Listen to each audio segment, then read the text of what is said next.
Before we jump into this week's podcast, we want to thank all of our patrons. We couldn't do it without you.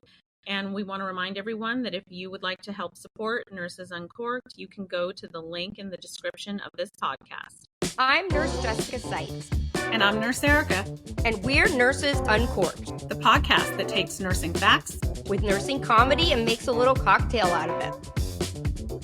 Don't forget to hit that subscribe button wherever you listen to podcasts, and please rate, review, and download. Hey guys, welcome back to another episode of Nurses Uncorked. This is our first Nurses Uncorked, like, on the go, like live. This is not live, but we're insanity. recording live. Yeah. We don't know how this is going to go, so We don't know how it's going to sound either. We have no idea. And I've never been this close to Erica before in my life.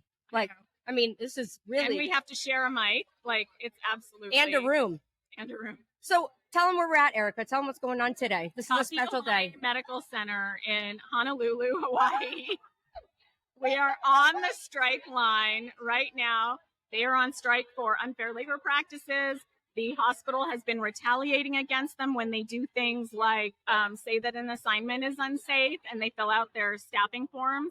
The hospital has allegedly been retaliating against them. And so the union filed unfair labor practice charges with the NLRB, the National Labor Relations Board, and they informed them that they were going to have a one-day strike. And so today is that day. Jessica and I flew out here. We got in yesterday. Today's Friday the 13th. Lucky Friday. Yep. Friday the 13th of September. Yep. We're jet lagged as hell. Yes.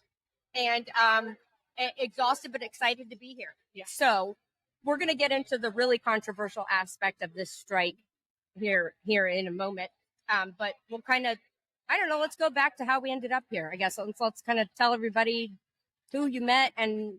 Yeah. So these nurses went on strike. I think it was a 5-day strike in January of this year. And I became aware of it. They all started reaching out to me, and I posted a lot of videos because I was very upset at how the media was misrepresenting the nurses. And so through that, a lot of nurses have kept in touch with me. And when they were getting ready for this strike, they all started reaching out and saying, please come, please come. And so we're here. I reached out to the union, and Jessica and I, before we knew it, because we only had a few days notice, we got flights and we came out, and we're here in beautiful Honolulu. Yeah. So Erica flew from Vegas. I flew from Tampa, Florida. Yeah. And we got here literally yesterday. And like Erica was saying, we're jet lagged. What time did we go to sleep? We're just messed up. We were in bed in our pajamas, Hawaii time, 6:30 in the evening. 6:30 in the evening. It was still sunny outside. That's how tired we were. So it would have been like Florida time. It would have been 6 hours ahead. So it would have been like 12:30 at night, which is normal. Yeah. But I had gotten up at 4 a.m. Erica did too, to get ready for our flights. So we were just exhausted, but we got a good 8 hours and then woke up at 4:20 this morning. But what she's leaving out is what she did in the middle of the night to me. Why you gotta tell on me? Why do you gotta tell on me? I'm gonna tell him. Middle of the night, like 2 a.m. We're sound asleep. I can't help it. This bitch screams, and I mean screams at the top of her lungs. I did. Okay. Let me preface that with I talk in my sleep, especially like I wouldn't say I talk in my sleep. If I'm having like a nightmare or a bad dream and I'm really like trying to express something, that will come out in a scream. So if I'm trying to like tell somebody something, oops, sorry, I don't want to shake the table. It'll come out like in a loud yell. And in my dream, this bitch was scratching me. Okay. I don't know why. Why would I be scratching you? So I yell, we're in a dead sleep. I yell, Erica! And she goes, what? I was like, oh, nothing. Sorry. I thought you were scratching me. Another night terror. I don't know. Except now it's directed at me. We have come full circle. It got my adrenaline going. I can tell you that. So wait, we got to talk about. Oh, where's all your I was sweating. I needed a mini break, a mini break. Okay. But I will show some. We have been gorgeous laid so many times. Look, these are all real flower lace. Real flower. And they smell so good. The people of Hawaii, I want to say, are the nicest people. Like, seriously, that I, like, they have been They have treated Erica and I literally So nice. like So nice. princesses. I almost felt like I was somebody important for a minute. There was I a know, brief right? moment that I thought, Well, because you're my publicist. until God bless her soul, until this sweet, sweet lady this morning. Okay, so we didn't have coffee, and this lady saw that Erica and I were discussing our coffee. And now I will say the lovely lady, was it Hey. Irma that went and got it? No, Toggy? and some nice, We're bad like, with names. yes, lady, said that she was going to go get a Starbucks. So we were waiting on our coffee. And in the meantime, somebody heard us talking about it. And this lady says, I have Starbucks coffee here, like regular coffee. And I was like, oh, thank you. I'll make me a mini one, you know? So I'm pouring it. And she's like, would you like to make Nurse Erica one? And so my And words, she's like, she can get her own. my words, I said, Erica can fucking make her own coffee. And I just burped right here on the podcast. It's so loud, they probably won't hear it. Eric, the lovely lady says, oh, I assumed you were her publicist. Yeah. As if I had a publicist. So she literally thought that I was her assistant. And I actually thought it was cute. I said, no, I'm not her publicist. I said, I'm her co-host on a podcast. And, she's followed you and she just adored you. So yeah. So I wish I could afford a publicist. yeah, I'm like, she can get her own fucking coffee. What the hell do I look like? Anywho, so all day we've been joking about that I'm Erica's publicist. I've been telling people, clear the way. The queen is coming. Clear the path. Stop saying that. It's so embarrassing. Yeah, I'm telling people 6 feet distance. As we're walking through carrying the equipment to set up for the podcast, she's like, Erica, I've never seen Erica take you. Make way. That is so embarrassing.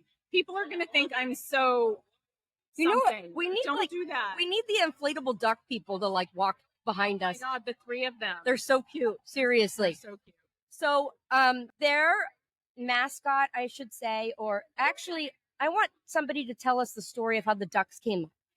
We'll hear the story of how the rubber duck started here momentarily, but it's kind of like their mascot here for the Kapi'olani nurses. So we are decked head to toe in ducks. Have duck earrings here. I have duck earrings, duck headband, duck bracelets, duck Apple Watch band, She went crazy. duck top. She made the top herself. I have a tutu on. You can't really see it, but I've got a tutu.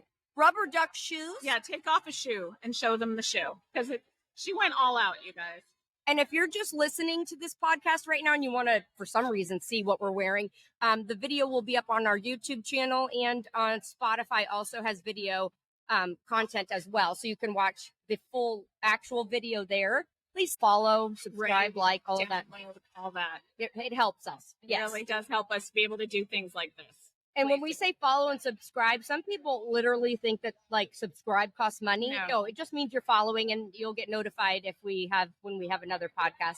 So I just want to say, I cannot say again enough and it's not just the people that are hosting the event. It's all the nurses. It's everybody. So welcoming and so grateful. Like truly more than anywhere else I have ever been. They are so appreciative and so welcoming. These are wonderful, wonderful nurses.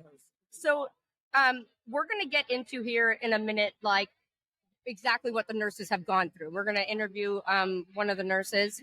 Oh, yeah. They're going to tell us some of their personal stories, personal things. I want to say, while we're waiting on our first guest, today, actually, they pulled over one nurse for honking. Yeah, the nurse was like on FMLA or bereavement or something. So not working, so couldn't really be at the strike, but drove by to honk their horn in support of all of their colleagues that are on strike.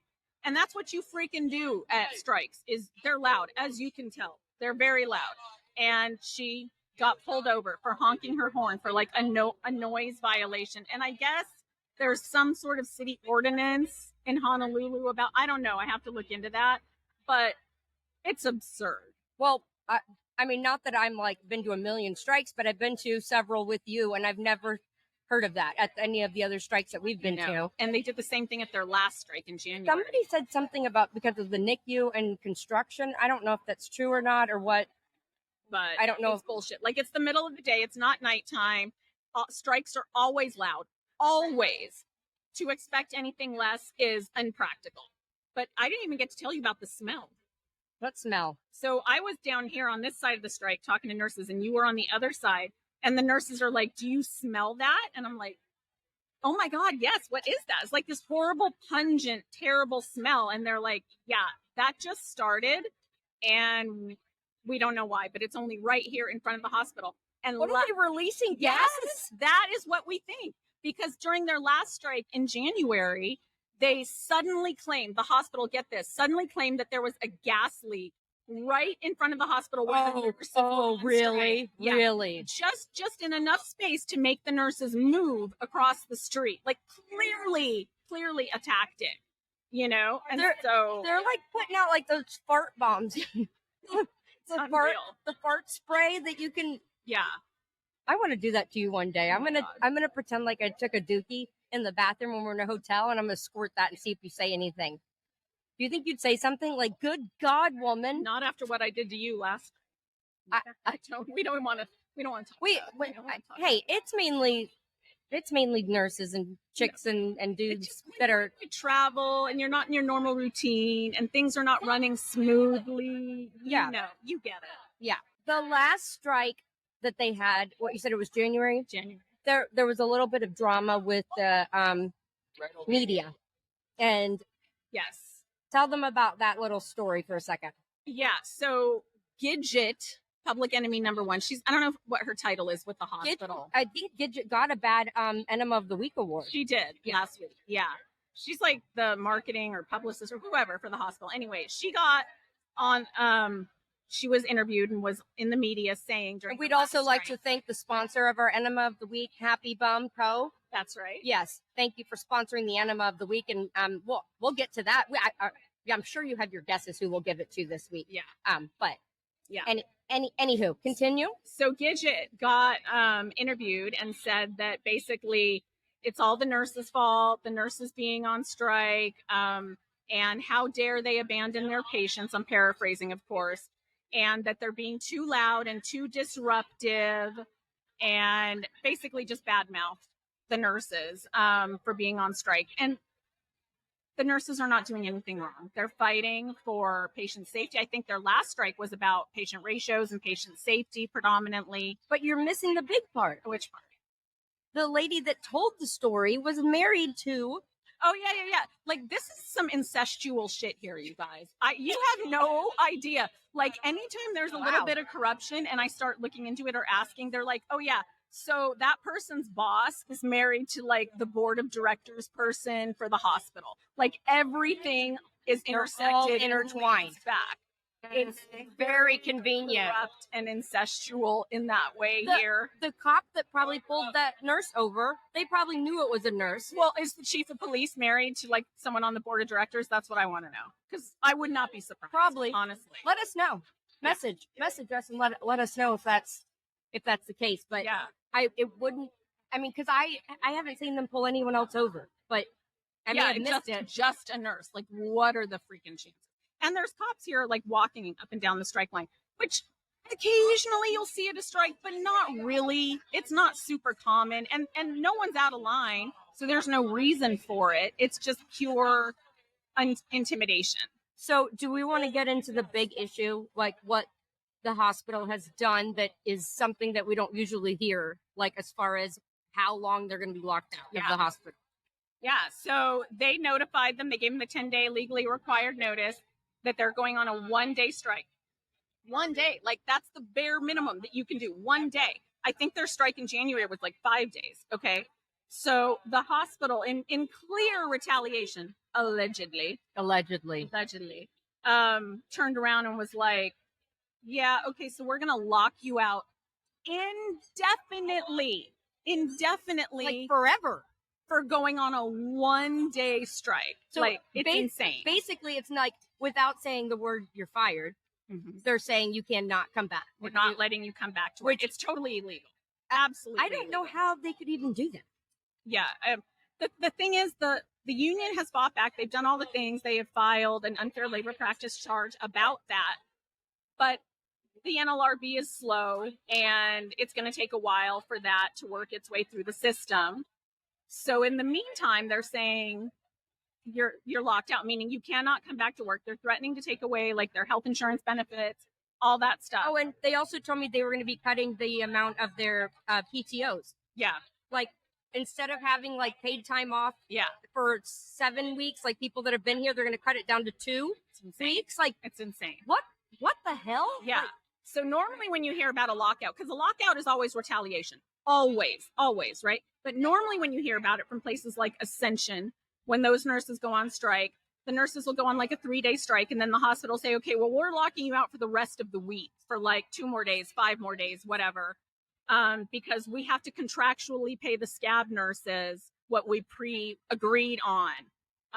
So they'll be temporarily locked out, and that's bad enough. Like, that's bad enough. But this hospital, like, unprecedented, I've never heard of this before, for an unfair labor practice strike, is saying we're not letting you ever come back to work. We're locking you out indefinitely unless you unanimously agree to 100% of what we're offering, which is nothing, essentially.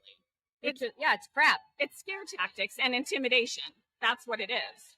And I also heard from one of the other nurses here that they are being misrepresented currently in the media as well, that it's nothing but the nurses are being like money hungry, that Right. this is all about Right. higher Let's wages, talk about that. because it's not.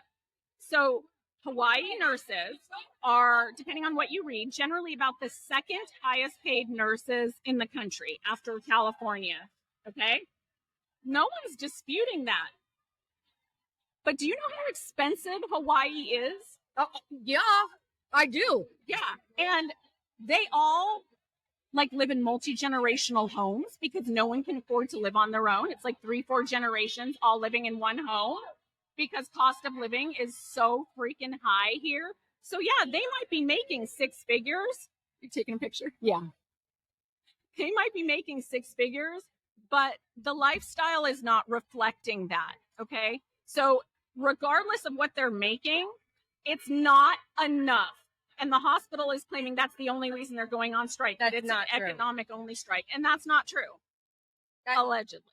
Just like the majority of nurses everywhere, it's about fairness as far as keeping patients safe and keeping nurses that they're not putting their license at risk. And not retaliating when they report unsafe conditions or assignments. Yeah, I mean, the dude, I don't know his name, but that's the head honcho here. Sounds like a bunch of bag of rocks. Yeah.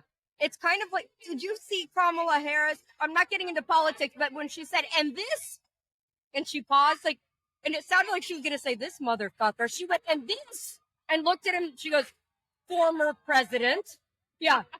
But like everybody's been filling in the blank, like this bitch, this. Yeah. That's why I could never do politics. Yeah. It would just come flying out of my But mouth. what I loved is like she said it without saying it. Like you all knew, you all knew what she wanted to say. And this Fill in the blank. former president, Yeah. it was just. I'm sorry, it was classic. Bad. I'm not saying what I am politically. I'm not getting into that, but I would like to say to the CEO dude and this CEO of the hospital And Gidget. and This Gidget. What's Gidget's role? I don't remember her last name. No, what does she do? What is her title? She's like media relations or something like that for the hospital. Oh, okay. Well, whatever. So should we talk to some of these nurses? Yeah, let's do it. Welcome back, guys. We have a special treat for you here because we are joined by Rose Agasiu. Did I get it right? Yes, you did. Okay. She is not only a nurse at Kapi'olani, but she is the president of the Hawaii Nurses Association, right? Yes, correct. Welcome. I'm going to have you lean in a little bit here. All right. Okay. Tell us, Rose, a little bit about what led to this point. From January, you had, was it a 5-day strike or a 3-day strike? 7-day. Oh, 7-day. Oh, that's right. Yeah. And then why are we at where we're at now? What has transpired? So, from the 7-day strike, we went back to the table, going back and forth, went to mediation, back to the table, we got kicked out of mediation, said we weren't close enough. So we've been going back and forth, and Not much movement, very minimal. So, the nurses were like, well, we've been having issues because we've been really pushing safe staffing forms, and we've always been getting pushback. It's a problem we've had, and we've been just like, it's so important because if we're fighting for safe staffing, you got to make sure to be able to fill out these forms, and the nurses need to be able to feel comfortable. Yeah. So, a lot of nurses started filling it out, and then there was pushback, and nurses were brave enough to stand up and say, I'm willing to report this. So we filled an unfair labor practice charge on it. And thus we decided this would be a good one for a 1-day strike. After a 7-day strike, it was hard on our nurses living here in Hawaii. It took a big financial hit to them. So they were open to a 1-day strike. And so we took the vote, got it, and the nurses were ready.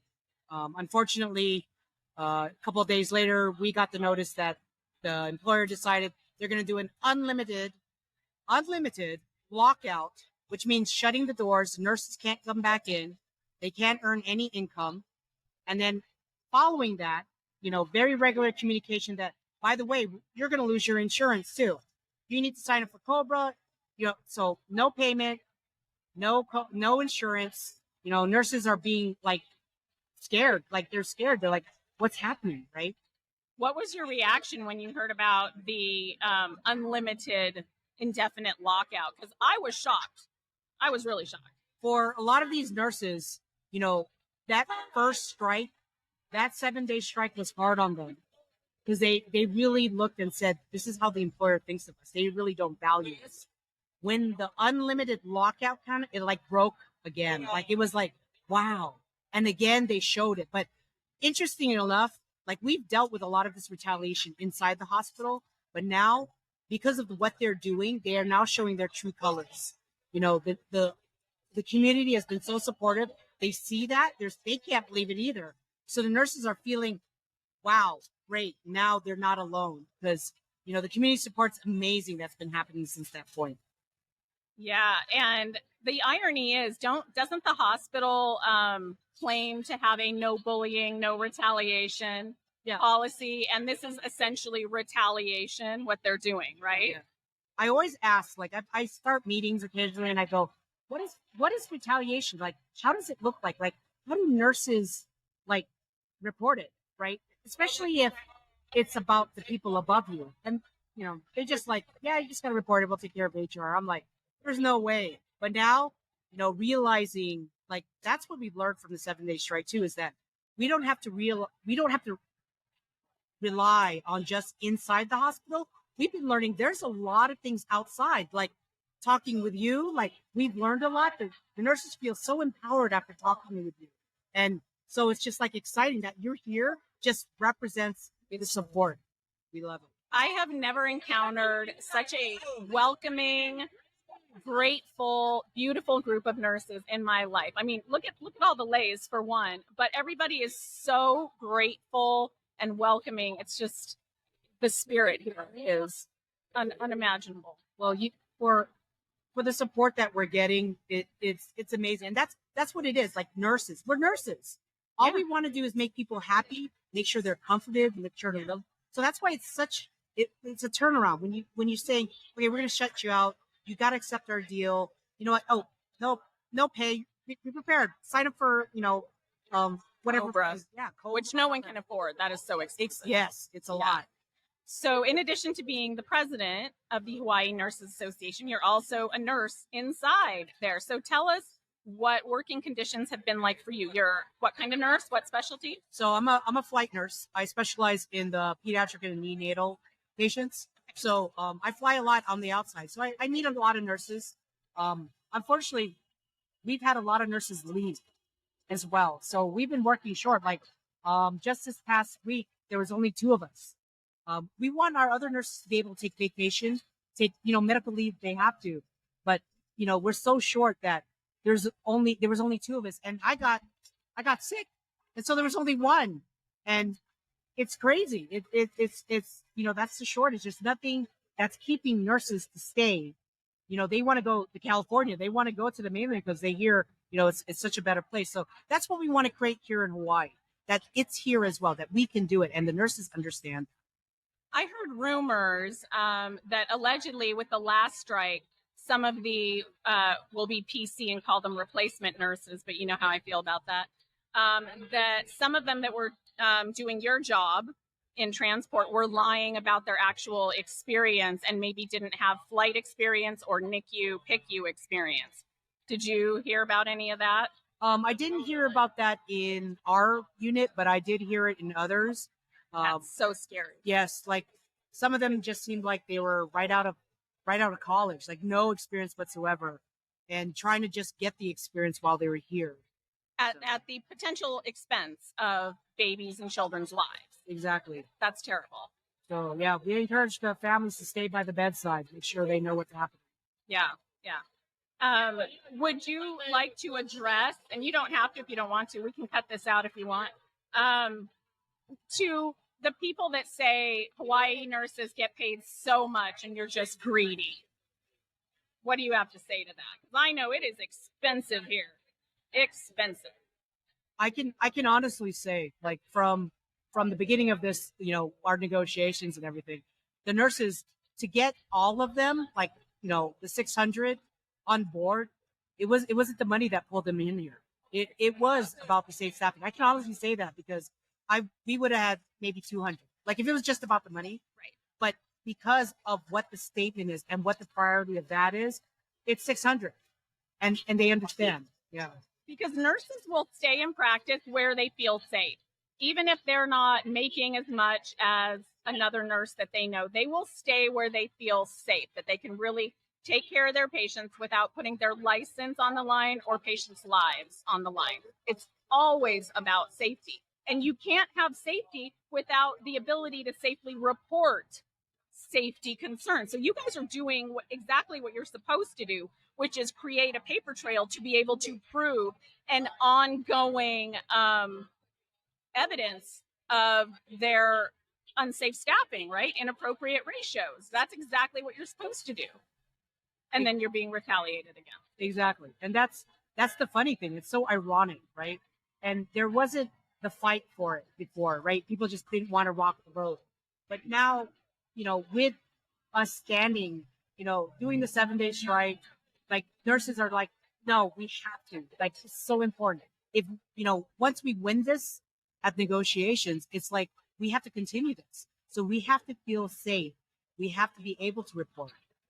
Yeah. And this strike here, I feel really has the potential for setting a precedent elsewhere outside of Hawaii with any nursing strikes in the future. We cannot let this hospital get away with these threats, these illegal threats.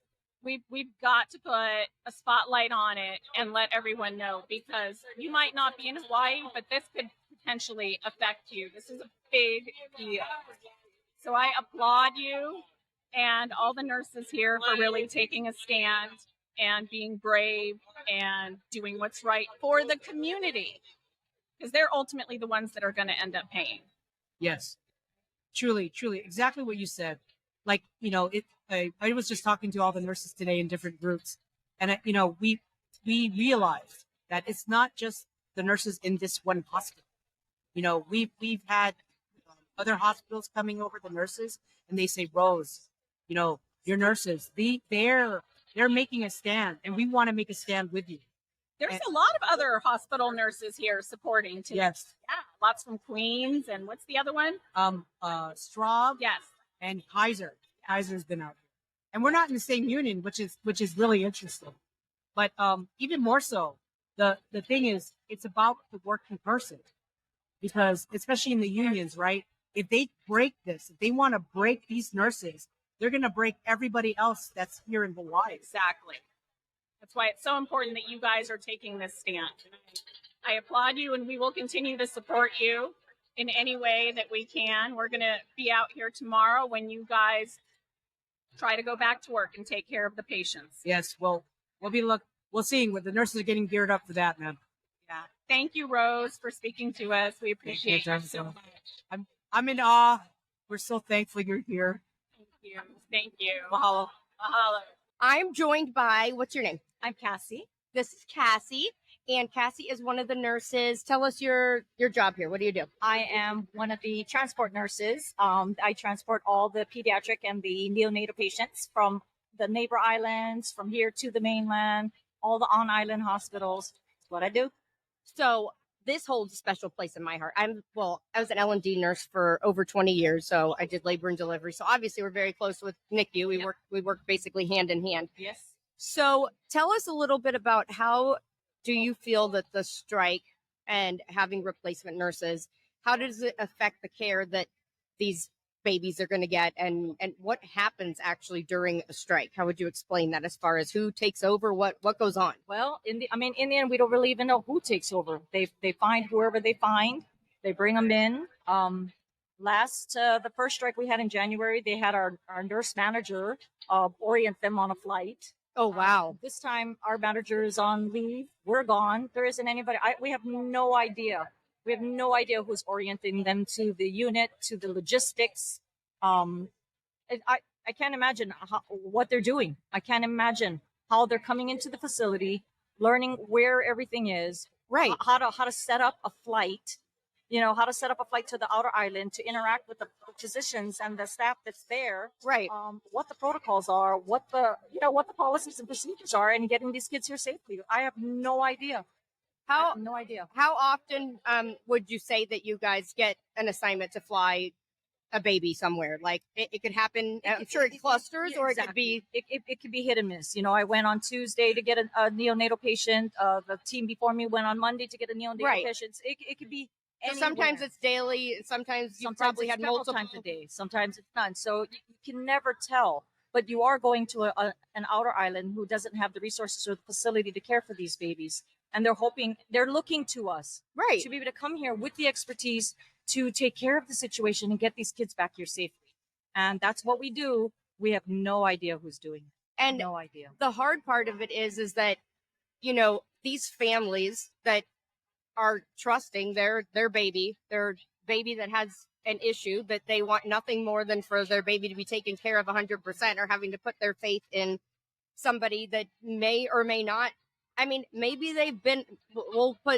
give them benefit of the doubt, which I doubt, but maybe they have been a flight nurse and a NICU flight nurse, but we all know what it's like to be thrown into a new situation. And I don't care how much experience you have, when you don't know the facilities, you don't know the equipment, you haven't done that kind of ride, you're not on your A game. No, you're not. No, you're not. It's literally impossible. And that's what I think that these CEOs and all these people that are nothing but money grubbers, okay, not the nurses, we're talking about the head honchos that are money grubbers, they don't care about the bottom line. They don't care about the safety. They don't care about the families. The families and the patient, and they don't care about putting nurses' license at risk either. This is but a number to them, and it's just really unfortunate.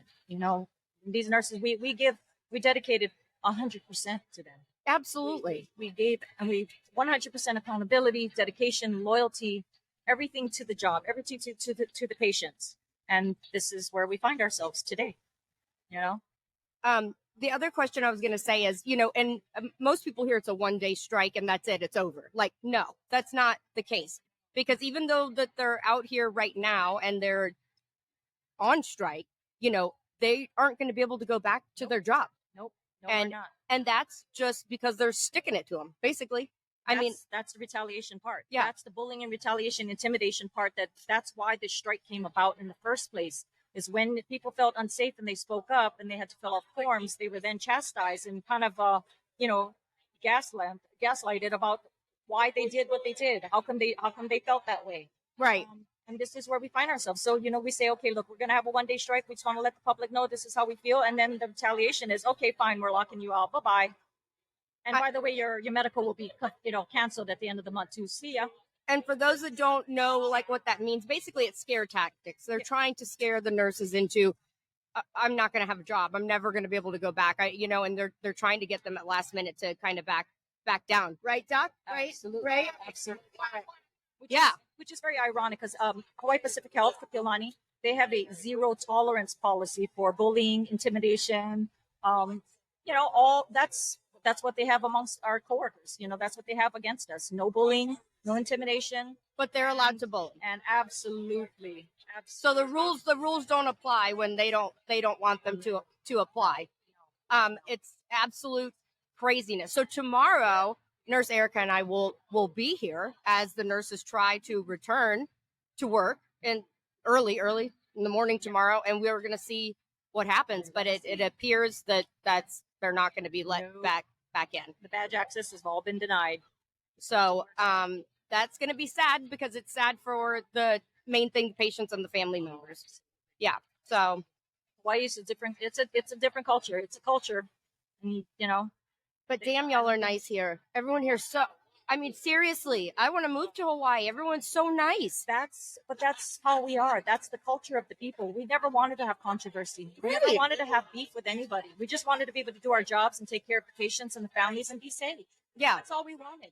It's not about money from the nurses' side. That is not what it's about. We wanted to be safe and take care of these patients and not be retaliated and not be intimidated. That's all.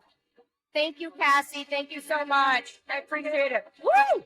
We are joined with, I assume, a nurse at Kapi'olani Medical Center. Yes? Yes, I've been a NICU nurse for 18 years here. Actually, I was a clinical assistant before I was a NICU. So I'm going on 20 years at Kapi'olani. So you've been here almost 20 years? Correct. Okay, so is this your second strike here at Kapi'olani? Unfortunately, second strike here. Okay, so tell us kind of briefly how the strike went in January. So basically in January, I mean, I think contract negotiations were kind of failing. And we did our ULP strike back in January. And I think people were really high energy. People were really hopeful.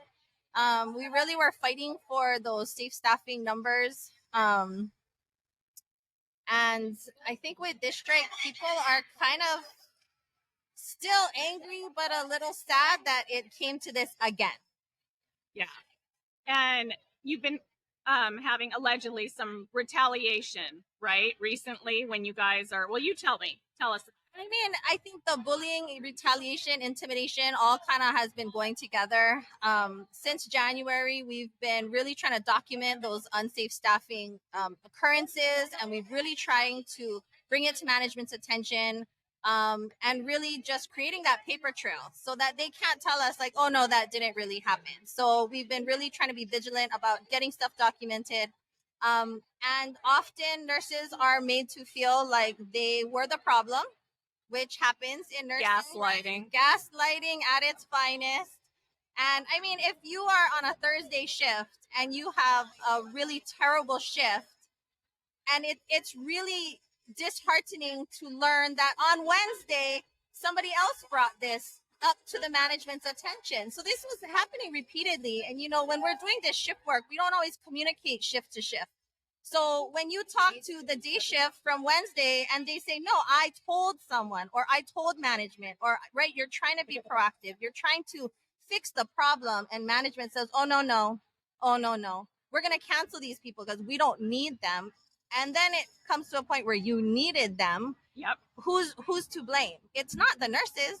Right. And so that's kind of what we've been facing. And since January, I think it's been increasing. People get called into the office and they have to explain themselves over and over and over again. For what? For filling out a safe staffing form? For filling out a safe staffing form. I mean, the form is pretty self-explanatory. There's a summary section. Is it an ADO, assignment despite objection, or what do you guys call it? So a lot of times what we're trying to bring to their attention is from the beginning of the shift, we're either starting short or some of the assignments are just really heavy. Their staffing matrix that they use doesn't always account for the patient being, you know, a 5-month-old in the NICU. So if you have a 5-month-old who has central lines, who has respiratory support, I mean, we don't have CNAs. In this NICU, we are total care. So we don't have CNAs, we don't have milkmaids, we don't have anyone to sit with the baby. And on top of that, Kapi'olani is the hospital of the state. So we get we get patients from the outer islands and their families can't always come. So we have a 5-month-old who now has been in the NICU for probably 5 months. The family's flying back and forth. Somebody needs to be able to sit with that baby. And if they're trying to put that baby in a 3-to-1 assignment, it's not always safe. I mean, anyone who has a 5-month-old knows that almost anything can happen. So Yeah, these are not like feeder growers, right? Like No. these are, I mean, we do ECMO. yeah. So I mean, like we get the sickest of the sick, Yeah. and they fly in from other islands, and then we even get patients from the other hospitals. Yeah. When they are the sickest of the sick, they come to us. Yeah. So, you know, if you have a really sick baby and then, oh, you have this 5-month-old, but on paper, the baby's only on high flow, it's not that bad. It can be bad. And so that's all we're asking for. And I think the thing for us that gives insult to injury is we get nurses that are travelers. We get nurses who have worked in other hospitals. Some of our nurses have gone to school in the mainland, and then they come home and they're like, this is the worst assignments I've ever had, you know, compared to their old hospital. And so that, I think, has really made us realize, like, we are not doing things well at Kapi'olani. And just because we've been tolerating it for so long does not mean it's okay. And it doesn't mean you have to continue to tolerate it. Exactly. And, you know, it's like that quote, when you know better, you do better. And we've been trying to work for change. We've been trying to bring things to management's attention. I mean, this is not the first year. It's not like it just happened overnight. It's not like we just decided, oh, hey, we don't want to take these patients anymore. I mean, it's been an ongoing problem for years. And I think now everyone just is ready to put their foot down, I guess. I love it. What's the youngest you take? Gestational age, like 24, 23? We're going to like 23 and 5. I mean, that's the other thing, right? Sicker patients. Well, and for those that don't know, okay, we're talking about a 23-week-old fetus that has been born significantly too early. Significantly. They need support in every possible way, to the point where really a lot of the time it should be a 1-to-1. I mean, I've been fighting for a 2-to-1. Yeah. I mean, sometimes if you're really trying your best to keep a 23 plus 5-week-old fetus alive, especially in that first week, I mean, there's so much to do. You're chasing fluids, I mean, it's just every possible body system you are having to support. Yeah. So this is truly life or death. You know, when you give a nurse too many patients outside the recommended ratio for that specialty, that means patients are likely to die or suffer serious consequences. So this is literally a life or death situation. I have one more question for you. Okay. What would you say to those people out there that say these nurses make so much money and they're only on strike because they're greedy and they want more money? I would say come to the hospital, spend a day with me, and you'll see there are so many things that we do that are not on paper. There are so many things we do that are not clinical and that are not medical, because we're giving care. I mean, and you can't get care from AI. You can't get care from, you know, we have those Amazon, those Echo Dots in every patient room, and they want us to use that to give discharge instructions. Really? I mean, yes, that's a thing. Oh so they're trying to tell us, well, the discharge instructions have been programmed here. So you tell your parents to listen to this education. Oh, so it's like a pre-recorded? Yes. So you can't even individualize it for your, oh my God. So there are certain things for if you're 32 weeks, certain things if you're 35 weeks, right? But everyone's different. Every patient is nuanced. Yes. So that's one thing that they're doing to quote unquote help us to lessen the load. But I think it's just really important to understand that what we do in our 3-day work week is intense, and it is life-saving. And I think that often what is projected by management is the highest possible salary that you could ever make. So what they've published for us here locally is you would have to be a night shift charge, getting night shift differential, has been a nurse for with 40 charge years. differential, with your longevity differential, with your level 5 differential. And I can tell you right now, I'm pretty sure there's only possibly one person at this hospital. Well, and it's so expensive to live here. Cost of living is insane here, right? Yeah, absolutely. Yeah. Well, we applaud you guys. We love you guys here. You are doing amazing things. And you're truly setting an example for nurses everywhere, because this strike, although it's only a 1-day strike, truly has the potential to set a dangerous precedent for nursing unions and strikes everywhere because of what the hospital is doing with threatening the indefinite lockout. So stand strong. Yeah. Thank keep you. going. Thank you. And we're so proud of you We love guys. you too, and we're so happy that you came to support us. The support means the world to us. Thank you. Yes, thank you. Welcome. We are here, and I am interviewing a NICU nursing new grad, new nurse. So this is for all of our nursing students, new nurses that have just graduated. We're going to get your perspective. What's your name, first of all, if you're comfortable? Elaine. Okay, so there's bugs flying around here. It's crazy out here on the strike line. Yeah. Woo. Elena is going to kind of tell us a little bit. How long have you been here? When did you hear that this was all going down? How did this whole strike roll out for you as a new grad? So I actually had experience coming in. I did the new to specialty program through the NICU. Okay. We started the last week of August last year. There was 4 of us in the program. I think she said she started in the NICU program, right? Yeah. Okay. The new to specialty program last I August. personally thought you said the nudist specialty.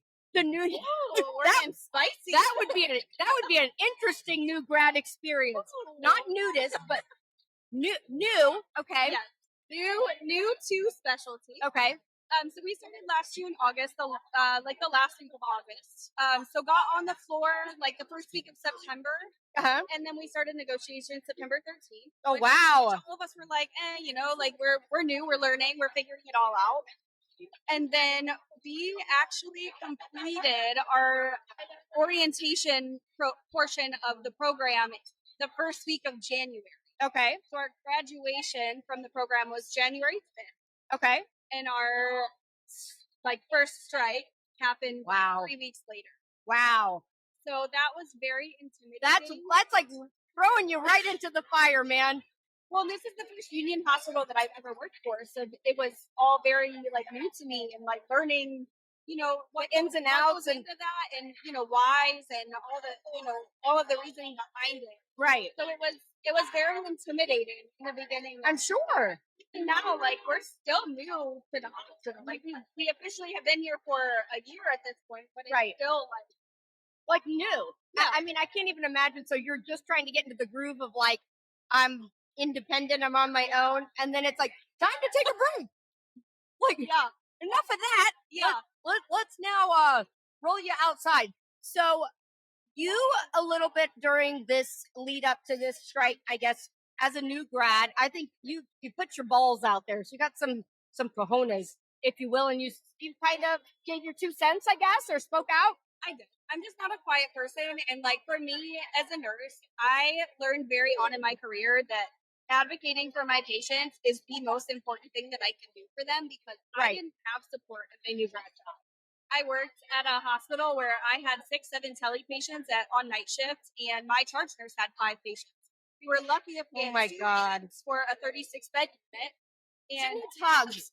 She needs hugs. I feel Erica's gonna make fun of me. I always say I'm an empath. Look, she's I am too. I can feel I can feel your pain. That's scary. That was my new grad job. I got 10 weeks of orientation. I had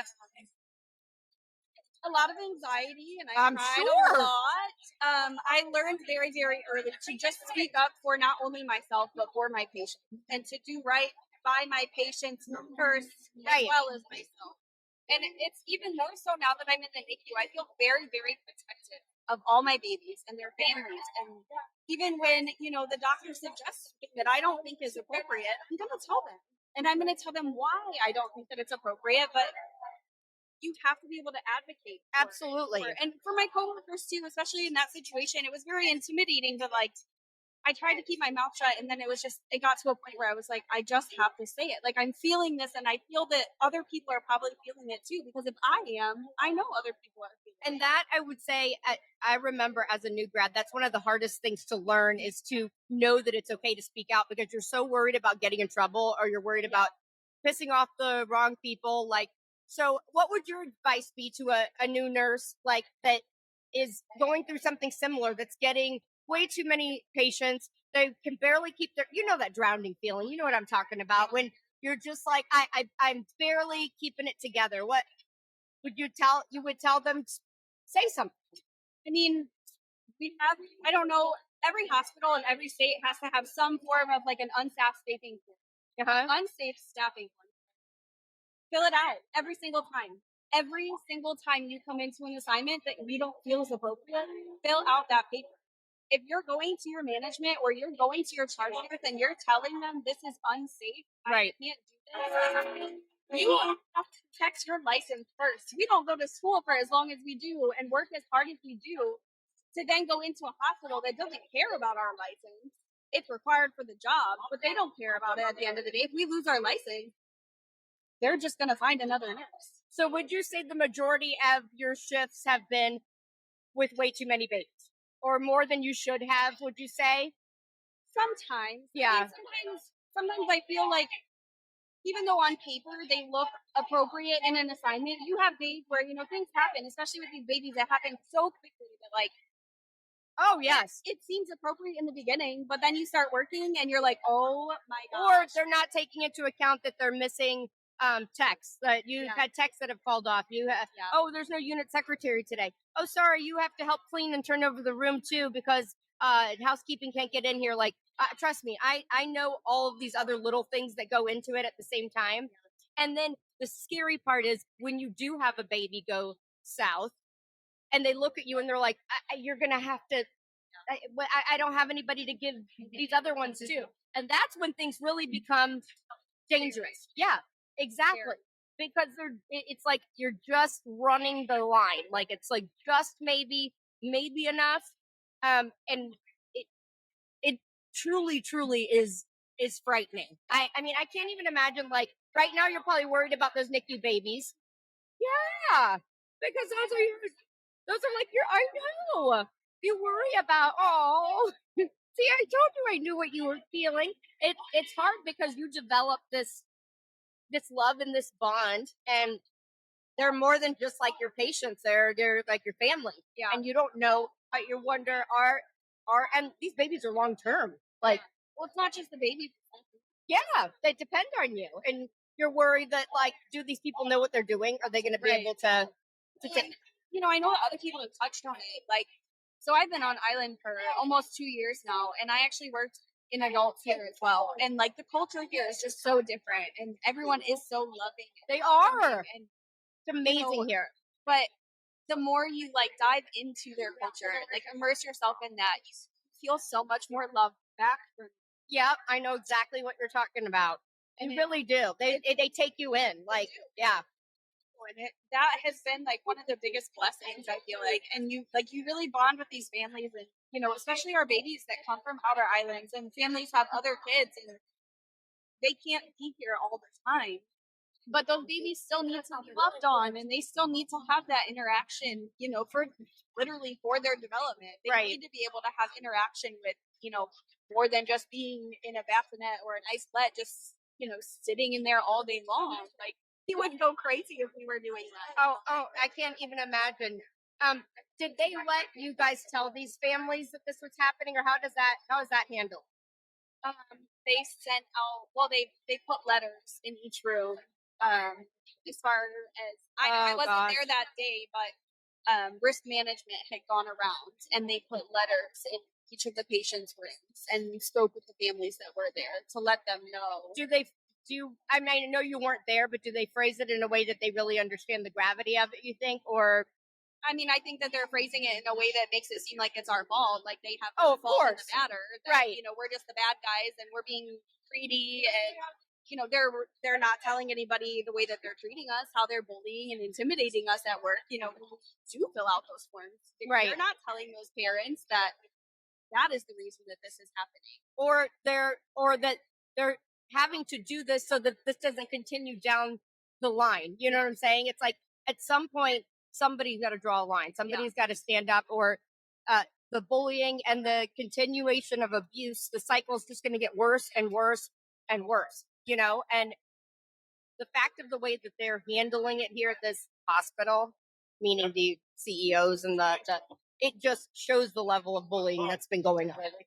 I mean, that right there, like, it encompasses it. The fact of Okay.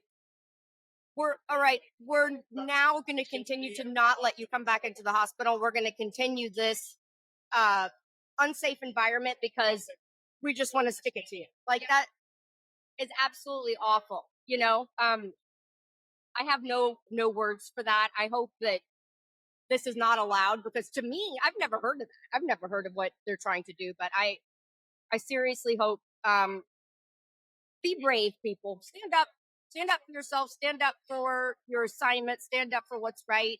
And, don't be scared. Even as a new grad, just do what you got to do. And we are proud of you. We are so proud of you. And I know that these families are proud of you. You may not feel like it right now, but I know that they probably understand and they are, you know. Stand up for your patients and yourself, and you have to just do what's right. Not only for you, but for your patients, for your license. Like, you can't drive yourself crazy and allow people to treat you disrespectfully and feel comfortable coming into work. I can't even imagine. We're actually going to be here tomorrow morning. Erica and I are going to come and see how they handle what goes on tomorrow morning when the 24-hour strike is over. But basically, they've denied you guys access, and I don't like it. I don't like it one bit. But stay strong, girl. Solidarity. We're going to get through this. Thank you so much for coming on the podcast. Thanks for coming out and supporting us. You guys rock. Jessica, did you Erica. literally make a nurse cry when you interviewed her? I didn't mean to. She's so sweet. Listen, I know, like, this is the best way I can explain it. As an L&D, and you probably are like this though too with hospice, you get to know a lot of these families. Like, literally, you get to know these families. And you know what she was explaining to me too is, like, culturally here in Hawaii, like, they bring you in. Oh, like, yeah, we can totally feel that already. Yeah, and she was saying the families are the same way. Like, you become a part of their family. Like, well, and NICU, they stay typically for a very long time, so they really get to know them. Right. So, you know, I just said, I'm sure that you're worried about your babies, and she is, because she's been taking care of. She's been taking care of these kids and their families sometimes for months now, and then you're scared and you have to pass. And what she was saying is all that they did was put up a sign in the rooms the day before, and that's basically how they let these families know. But the way it's and they have somebody come in and talk to the families, but the way it's presented is like, we got it covered. No, it's more like, we didn't want it to get to this. Oh yeah, of course. Vilifying the nurses, always. Yeah, like, we didn't want, like, them to go on strike, but they, you know, they're just walking out, like, and that's not the case. They're doing this to prevent, like, further worsening down the road, or to fix what's broken, you know? And all I'm saying is, I have not seen a single tear all day on the strike line. You sit down with a nurse for 2 seconds and make them cry. She made me start crying. Oh my God, you both cried? Yes!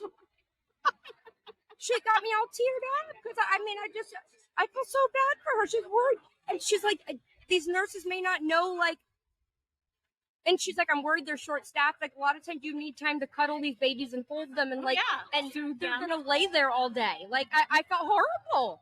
I'm like, it's scary. There's so many horror stories when patients are being cared for by scabs, and no one wants to hear that. No one wants to hear that. I will go toe to toe with anyone on this subject. But first you need to go and watch my video and educate yourself, because you are probably suffering under the delusion of a lot of misinformation. Yeah. But I will go toe to toe with anyone. Like, I think the number one thing is, well, somebody has to take care of them. Yeah, if it was your loved one in the hospital, wouldn't you rather have a scab nurse than no nurse at all? Someone has to do the right thing. But if there's nobody there to take care of the patients, what's the hospital going to do?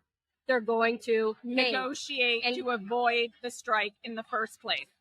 Hear me when I say, I will die on this hill.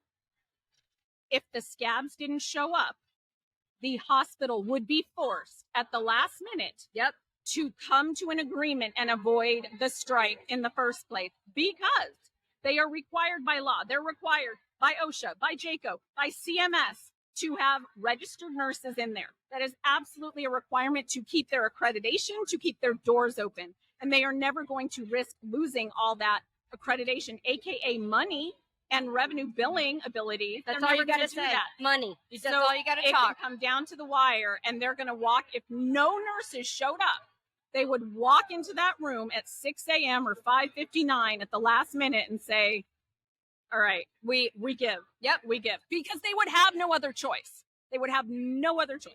So scabs are absolutely. Has that ever happened? Has that ever happened? It has. Has it ever happened where the scabs, or they couldn't find scabs? Or It's happened in other industries. Okay. I'm sure it's happened in nursing. I would have to go back and do but some not research. often. It's not, you don't ever. No, because scabs, greedy scabs, and yes, I'm going to call them scabs, are always in abundance because they care about themselves and they care about getting their bag, and they don't care about patient safety or their fellow colleagues or the profession as a whole. So they're always in abundance and they're always showing up. So when people say, blame the hospital, blame the organization, it's not the scab's fault. Yes, that's true to an extent. But hear me when I say, if scabs didn't exist, if they didn't show up, there would be no strike, and the nurses would get what they're asking for, and patients would be safer, period, the end. Everybody's happy. Right? Yeah. These motherfuckers. So the Enema of the Week award. Oh yeah.